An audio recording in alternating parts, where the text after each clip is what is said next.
Well, I think it's definitely a very important step.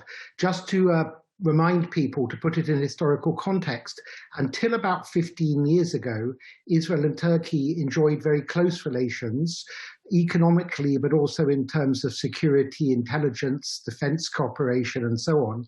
In fact, Turkey was the first majority Muslim country to recognize Israel after Israel declared independence in 1948, a few months later. But in the last dozen or so years, political ties have been very bad and almost frozen, even though, in fact, economic ties between Israel and Turkey have grown in that period.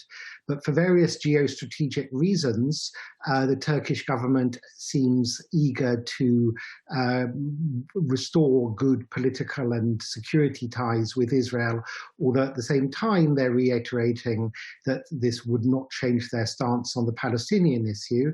In spite of the political frostiness, I think that both Israel and Turkey are within the top 10 trading partners of each other.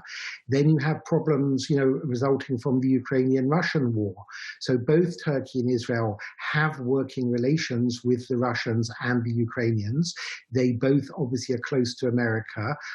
Obviously, Turkey's in NATO, Israel is not in NATO, but Israel is close to many NATO countries. So in a way, Israel and Turkey could be natural allies as they were in the past, and Turkey could win the confidence of Israel to play a brokerage role